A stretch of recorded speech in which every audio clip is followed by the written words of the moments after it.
Hello everyone, welcome back to my channel. Today I am doing a question and answer sit down with me part 2. So obviously I got a few questions and there was a lot of questions that I didn't get around to answering in my last video, so I'm just going to be answering the rest of them. Pretty much, I think you know how this goes.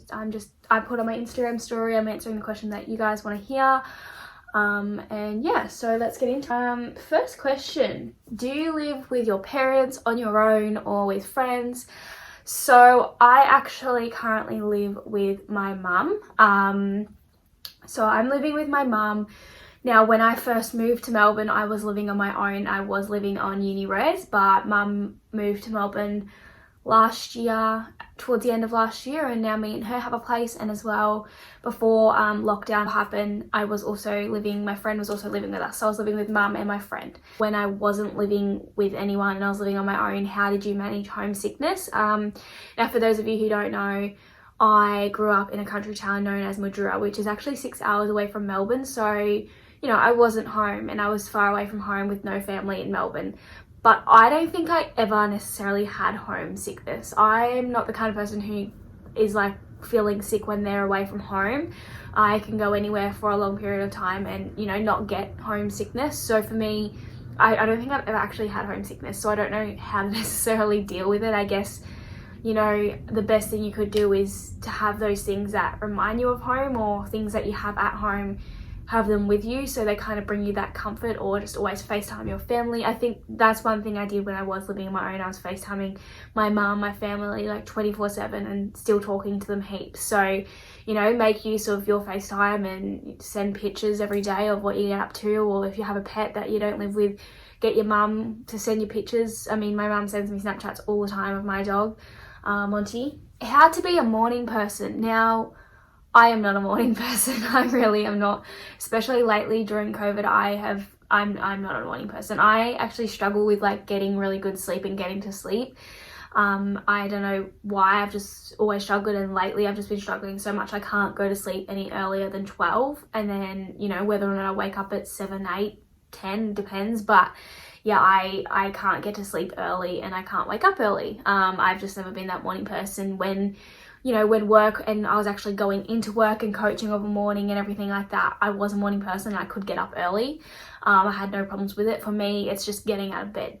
You know, I can wake up, but I'll just lie in bed for so long. Like, it's just getting out of bed. The minute I get out of bed, I know that it's easier and I don't feel tired and I don't want to just lie in bed and sleep. I actually get up and I get going. And in saying that, if I have 3 hours of sleep and I get up early, I can't nap. Like, I'm not the kind of person that can nap. I will lie down, put my phone away, put everything away and try and nap, but I can never nap. I haven't napped probably this whole year. I just can't nap. I don't know why. Just so much goes on in my head that I'm thinking about. I'm like talking to myself in my head. I'm like, oh, this. Like, I just can't nap. And yeah. So, you know, my problem is if I don't get enough sleep and I have to wake up early, I'm not going to be able to nap during the day, even if there was a chance for me to nap. I just can't do it. So yeah, I guess how to be a morning person, I actually don't know. And I haven't really looked into how to be a morning person, because I don't need to be a morning person right now.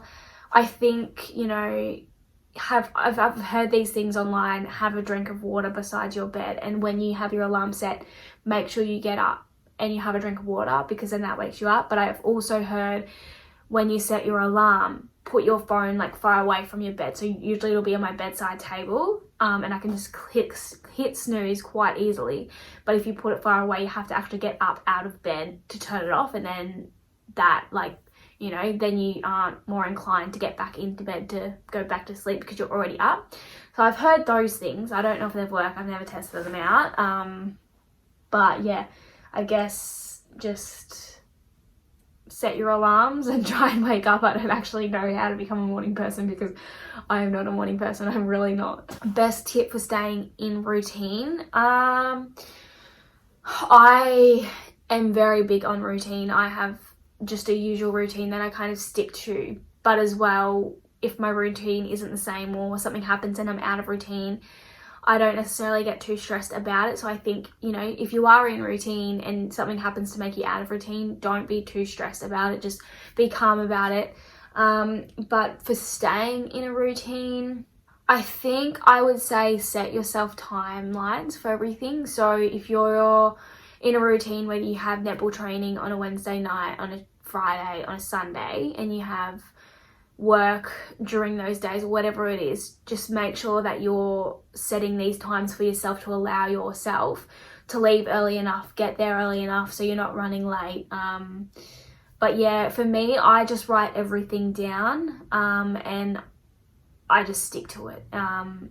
You know, I hate the feeling of having a piece of paper in my list and not being able to cross something off. So for me, I have that list and I have to be crossing everything off. So I make sure I put on that list things that I know will most likely be getting crossed off, because if I don't cross it off, then I just feel like I haven't done good by myself. I just haven't accomplished anything for that day. So yeah, make sure you definitely put things on there that you know you will definitely cross off, and if you don't get around to crossing it off, there's obviously a reason that you didn't cross it off.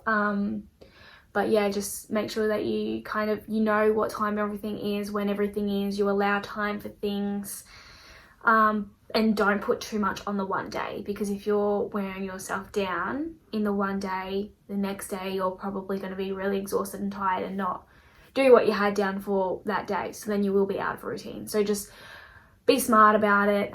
Make sure you prioritize the most important things and allow yourself to have time to do it all, with obviously some rest in there as well. This is a netball question: what position do I play and what position is my favorite? So I am a mid-quarter. I'm a wing attack center. Now I don't have a favorite position. I actually don't. I've been at the start of this year I was training a little bit in wing defense, and I honestly really enjoyed it. I do love wing defense. I've always, growing up, I was always like center's my position, center. But last year, playing my first year VNL, I was more introduced to the wing attack side of things. So I was playing a lot more wing attack than I was center, and I actually really enjoyed wing attack. And I think playing wing attack allows me to, you know, have that creative side of my game, as well as pick off those defensive intercepts or stuff like that coming down court.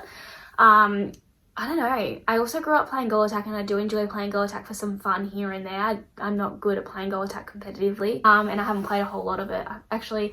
Half my years in Mildura, I probably played goal attack, which I enjoyed it. But then towards the end of my time in Mildura, I was like, I want to go back to mid-court, because if I move to Melbourne, I'm not going to be getting into teams by being a goal attack. And I obviously wanted to make teams, so I kind of just changed my mindset, and I was like, okay, let's go back to mid-court, let's continue working on this and learning this for when I go to trials and everything like that. But I don't know, I like all positions actually on court. I've played everywhere and I love every single position. I don't know, I love center, I do, because I get to have that next level of fitness.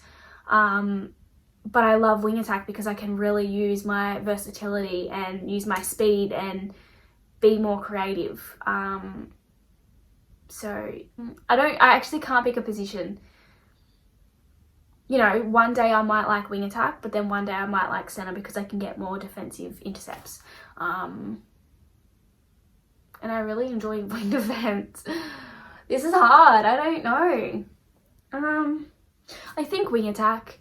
I haven't played a whole lot of wing attack. I've literally only played a full year wing attack, which was last year. I never played wing attack growing up in Mildura, so I haven't played wing attack a whole lot. Like probably all of last year I played wing attack, and then maybe a little bit the year before. So I haven't played a whole lot of wing attack, and I know I have a lot more to learn in wing attack, and the fact that I'm enjoying that position like I am now with still so much more to learn, maybe wing attack. Let's just say wing attack, but I also do love center and wing defense and goal attack. What is your daily go-to breakfast? I'm not a big breakfast eater. I don't necessarily like the options that you can have for breakfast. Like I would much rather have a lunch meal for breakfast or a dinner meal for breakfast, or like leftovers from the night before. I don't know why, I don't enjoy eating toast.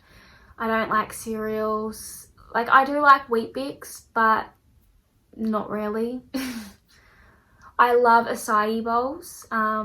They are really delicious. I can't make them myself. I'd have to go out and buy acai bowls, and where I live in Melbourne, there's not a whole lot around. Acai bowls are really good. I do love them. Or just having a smoothie of a morning. what is my nickname? So I have a few nicknames. Funny story behind quite a few of them. So my main nickname that just everyone calls me is Bron. That's just like my nickname. All my teammates call me, everyone at work calls me, everyone who knows me calls me that. But my family actually call me Sis. So yeah, if you were hanging around me and I was with my family, my mum or my whoever in my family would literally just be like Sis. And some people are like, what? Why are they calling you that? Story behind that, when my brother and I were growing up, he couldn't pronounce my name, so he called me Sis because I'm his sister, and I think just since that day it's stuck and everyone calls me Sis in my family. Yeah, so Sis is a nickname, Bron is a nickname. I get called Bron, like Kimmy calls me Bron quite a lot, so does Shani, a few netball teammates, Sazi, like a lot of my teammates call me that as well. So it's kind of Bron, Sis. I just have some funny uni nicknames that mates call me by: LeBron, James, LeBron. Just like random nicknames that, you know, you just kind of have when you have those fun events. And final question, favorite netball game that I've played. I have to think about this. I have three that automatically, actually four, that automatically come to my mind. So I'm just gonna say all four because I don't think I can actually pick one. So the first one is in 2017, which is my last year in Mildura before I moved to Melbourne. I was in the grand final for under 17s and A grade for the same, like the club that I was playing at, and they were both on the same day. So we had under 17s at 9 or 10 in the morning, and then A grade was at 1 that afternoon.